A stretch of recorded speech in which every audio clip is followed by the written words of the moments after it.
Welcome to the Turkey Hunter Podcast with me, your host, Andy Galliano. In this podcast, I share with turkey hunters just like you how to have more turkeys on your hunting property and how to have more successful turkey hunts. I teach you how to do this with tips and interviews with turkey hunting pros, wildlife management tips, and entertaining turkey hunting stories. Tune in weekly as I share proven and simple strategies to help you have more success this turkey season. Make sure to head over to www.iamturkeyhunting.com to subscribe to receive free turkey hunting tips, tactics, strategies, and product reviews. Also, please visit and like my Facebook fan page. Go to Facebook and search I Am Turkey Hunting, and also feel free to post your turkey hunting photos from this past season and let us know where and when you killed your bird. For all of you Twitter users out there, please follow me on Twitter, where my handle is @TurkeyHitman, and I will be sure to follow you back. And now, for this week's show. Hello and welcome back to this week's episode of the Turkey Hunter Podcast. You are listening to episode 118, What's in My Turkey Vest? And I am your host, and the guy who today is celebrating the Big Four. Nope, not the Big 4-0. The Big Four. I passed the Big 4-0 a long time ago. So today is my anniversary with my lovely bride, and we have been married 4 years today. So that's exciting news, and tonight I will take her out for a nice sushi dinner, and we'll celebrate 4 very quick years.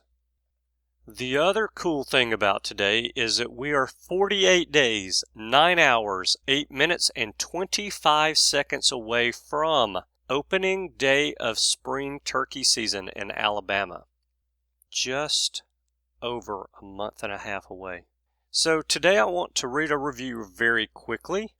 This review is left on iTunes by W.O.D. Novice. W.O.D. Novice. And he or she says, 5 stars, Maryland Turkey Novice.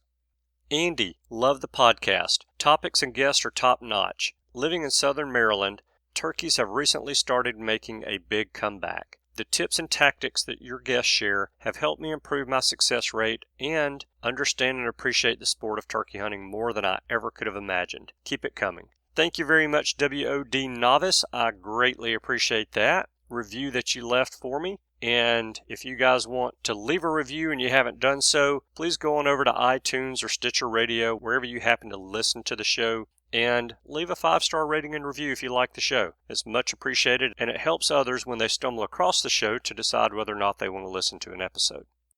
So this week, I'm going to share with you guys a quick list of what I have and keep in my turkey vest. So I've been asking you guys for show topic suggestions, and I have gotten some great show topic suggestions, by the way. And Griff Baute, who is a friend of the show, a longtime listener, and I actually met Griff in Louisville at the ATA show last year. So Griff sent in a show topic suggestion for an episode on turkey hunting gear a couple of weeks ago. And I thought that's a very solid topic suggestion, and really it's one that we could cover for weeks and weeks and weeks because there's so much turkey hunting gear out there on the market for us to talk about. And some of that gear is awesome, and I am often just amazed at how incredibly smart and creative some people out there in the hunting world are, because I attend a couple of 3 or 4 hunting exhibits each year, and I get to see quite a bit of that creativity and ingenuity firsthand. And I really enjoy bringing you guys those short audio clips that I do while I'm walking around on the exhibit hall floor of those shows from the owners of those companies that bring these new and exciting and cool products to market. Well, since we are a couple of weeks away from the big NWTF sports show and convention, where I hope to rack up a few more of those quick interviews, and since we have quite a large number of listeners to this show who have been turkey hunting for a short period of time, I thought, why not do an episode where I share with you guys what I carry in my turkey vest. That way we can talk a little about gear, and the new-ish turkey hunter listeners to this show can possibly learn a little something as well. So here's the list of what I have in my vest. First, toilet paper. no explanation needed. I start the season with a whole new roll of toilet paper and a waterproof drawstring bag, and I don't leave home without it. Number 2, slate, pot, and peg call. Now, I really like the slate calls because you can get sweet and pure, or you can get raspy and dirty on them, depending on where on the slate you play the call. And the calls play very well loud or soft, but you can get really, really, really soft on them when needed. They make beautiful sounding purrs and clucks. I don't think there's anything out there that makes a more pure sounding purr and cluck of a hen turkey than an actual slate call. Okay, the next thing that I have in my vest, pot calls. I like to rotate one other pot call into my arsenal along with the slate that I carry at all times. And I like glass and aluminum pot calls the most for that second pot and peg call that I'm carrying. Both the glass and the aluminum pot call will reach out and touch a turkey a long way. And the right ones will play perfectly and effortlessly as well. So that's the 2 other types of pot calls that I like to carry, and at least one of those types is going in my vest along with my slate. And I do rotate those out. So during the season, I may have the glass with me one day and I may have the aluminum with me the next. Or I may carry aluminum for 2 weeks. If it's making turkeys gobble, it's going with me. The next thing that I carry with me in my vest, extra shotgun shells. I always carry extra turkey loads. I always carry number 4 buck for coyotes or hogs. And I carry a few rounds of birdshot for coons, possums, snakes, and, depending on where I'm hunting, mosquitoes. So what I recommend for you guys is to check your game laws before you throw those number 4 buckshot shells in your vest and those birdshot shells in your vest, because your state game law may say that for turkey hunting you can only use shells that range in size from a number 4 to a number 7 or 8, whatever it happens to be. I don't want you getting in trouble for carrying a load of number 4 buck for coyotes or hogs in your vest, because I'm telling you I carry it. I don't keep that load in my gun. It stays in my vest until I see that coyote or until I see that hog that I want to shoot. Then I pull out my turkey round and I throw a number 4 buck in there.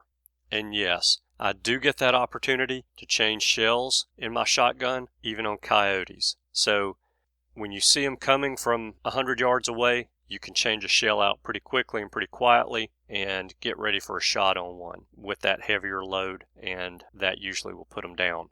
Okay, the next thing that I have in my vest is a box call, and I actually use an old double-sided call that my dad gave me. It's one he bought probably around 1980 or so. The reason that I like a double-sided box call is because I like to have the opportunity to make a gobbler cluck every once in a blue moon when I'm dealing with that henned up gobbler, to make him think that there's another dude moving into his territory and making moves on his women. I also love to gobble on that double-sided box call as well, which is another great way to break off a henned up gobbler to get him to come to you. The gobble on that double-sided box call is loud and it sounds good as well. Oh yeah, and I almost forgot about the box call. The box call makes hen sounds that can be heard in the next county. So that's a great tool to have on a windy day. Alright, next up, I have call conditioning tools in my vest. I keep sandpaper for my glass calls, I keep a scouring pad for my slate calls, and I keep alcohol wipes for my aluminum calls. I also keep chalk for my box calls as well. And you don't want to use just your ordinary blackboard type of chalk because it has some oil in it. You want to use a chalk that is made specifically for box calls. And you can go online and find that from several different retailers out there. The next thing that I keep is a set of clippers. And I use the ratcheting hand pruners. And I use that to clear out any vines or cut any very small saplings that are where I want to sit down to set up for a hunt. And I will clean those out around me within the perimeter of where my gun barrel will be. That is an invaluable tool that I think every turkey hunter should have in his or her vest. All right, next thing in my vest, and I don't leave home without quite a few of these, strikers for my pot and peg call. I have probably 5 or 6 different strikers in my vest at any given time, and I will rotate those out as I'm calling, not to a particular turkey that I'm hunting, that I'm calling to, but as I'm out, quote unquote, running and gunning, trying to strike up a gobble. Because you can take a Purple Heart Pine striker and run that on a slate call, and it sounds completely different than a hickory striker running on a slate call. So it sounds like different hens, and I like to use different strikers on different calls at different times to sound like different hens. Next up are my locator calls. I generally use a crow call and, believe it or not, a goose call more often than I use any other locator call. So I have a crow call and a goose call in my vest, but I also keep a hawk call and a coyote howler in my vest as well. Those 2 calls typically stay in a plastic bag that I keep in the game pouch on my vest because I don't use those 2 calls very often. In fact, I don't think I've ever made a turkey gobble with the hawk call, but it sounds really cool. So I don't know. It's small, it's light, it's plastic, it stays in my vest. Maybe I ought to take it out and lose a fraction of an ounce, but it's there in case I need it. One of these days I'm going to make a turkey gobble with it.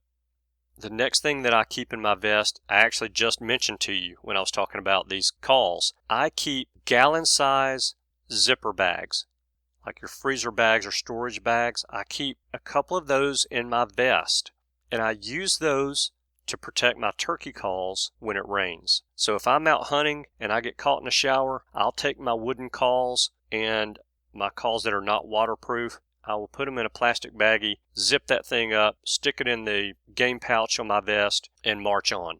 So the other reason that I like to carry some plastic baggies with me is that you can use a storage or freezer bag to put your turkey parts in when you don't want to carry a whole turkey 4 or 5 miles back to your truck or your camp in the back of your vest. So you can shoot that gobbler, tag him, take pics with him, clean him, put the breast, the legs, the thighs in a storage bag or a freezer bag, put those in the back of your vest, put the legs with the spurs and the beard in a different bag, and carry that back to camp. Now, again, only do this if your state game law allows that. Some states you still have to check birds in, I think. I don't know if that's been done away with or not. I know in some wildlife management areas you have to physically take birds back to a check station to check them. So you can't do this. You will get in a lot of trouble. So be sure you know your game laws before you go and do what I just told you can do. All right, next up, rubber bands. They weigh next to nothing. They have a million different uses, including applying the right amount of pressure to my box call lid as I'm using it. And they also help to silence that box call from squawking while I'm walking around in the woods. So why not carry them? I carry a handful of them. Maybe it adds an extra ounce to the weight of my vest. In addition to rubber bands, the other office supply I carry with me is a pen. You have to have something to write with to fill out a turkey tag after you kill your bird, so be prepared to do that. And last but not least, you can find in my vest, probably right now left over from last season, a drink and a snack. When I go out, I'm walking, I'm covering ground, I'm hunting hard, I'm going to get thirsty, I'm going to get hungry, I'm going to satisfy those needs while I'm out there. I used to carry those drink pouches, those fruit juice pouches like a Capri Sun or something like that. But after talking to my buddy John Vogel last year about getting into shape and staying in shape for turkey season, he recommended that I probably should just take some water instead of one of those juice packs because it's too much sugar. So why not listen to my exercise expert? So bottled water it is for me. So those are the things that you can find in my vest right now. Like I said, those are the things that stay in my vest year-round and season-long. But there are some things that I keep in my vest from time to time throughout a season.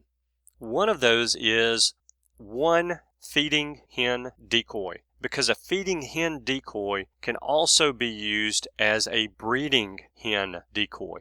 And I just don't use decoys often enough, even though last year I probably used a decoy more during that season than I have any other year that I've turkey hunted. The other thing you can find in my vest from time to time is a rain suit. I use a lightweight camo dry ducks or frog tog type of suit that folds up easily and is very compact, fits in the back of my vest in that game pouch, and I'll tote that around on those days when we're expecting some scattered showers or storms. A great thing to have. It also works great on those days when it's very windy and not real cold. It's great to use as a windbreaker.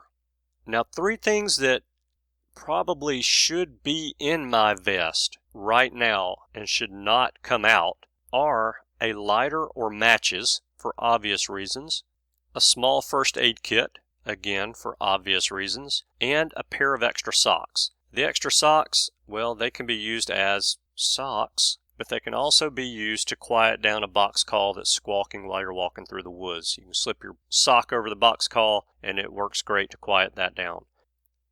There's no reason for me not to have a lighter and a small first aid kit in my vest, and this is probably enough incentive for me to go online and buy one and just have it shipped to the house. There's no easier way to do it than that. Okay, I really try to travel light and to hunt light. I try to be mobile. I try to be very mobile. In fact, I didn't even own a turkey hunting vest for about the first 10 years that I actually turkey hunted for that reason.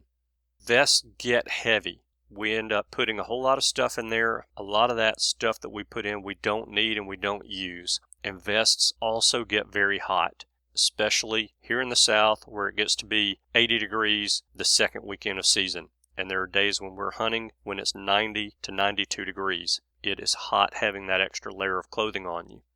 Back in those early days, if I couldn't carry what I needed in my pants and shirt pockets, I didn't need it. And I changed my philosophy about that leading up to my first out-of-state turkey hunt in Texas. And, well, I've been using a vest ever since. I found that I'm much less likely to lose or misplace things if I'm not taking them out of my pockets and putting them in my pockets 2 or 3 times each day. The items in my vest go in my vest and they stay in there until I use them, and then they go back in there immediately when I'm done with them. And I just put my loaded vest on and go when I'm ready to go.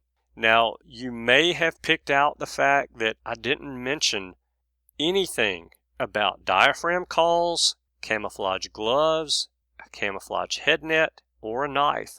So I'm going to talk about those things real quick. I actually have a diaphragm call case that has a string on it that I wear around my neck. It has 4 pockets for calls and can hold up to 2 calls per pocket. Now, I usually carry no more than 4 diaphragm calls with me throughout the season anyway, so it fits my needs perfectly, and it gets a ton of odd looks from strangers when I wear it with or without my camo clothes on during the season.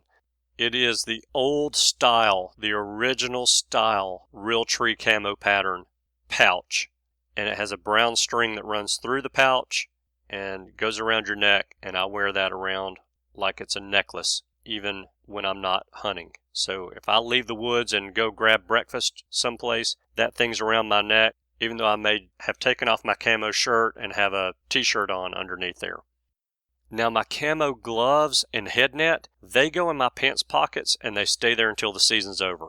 Well, except for when I use them, of course. And then they get their annual washing. So you probably don't want to borrow gloves or a head net from me about midway through season on. They can get pretty nasty.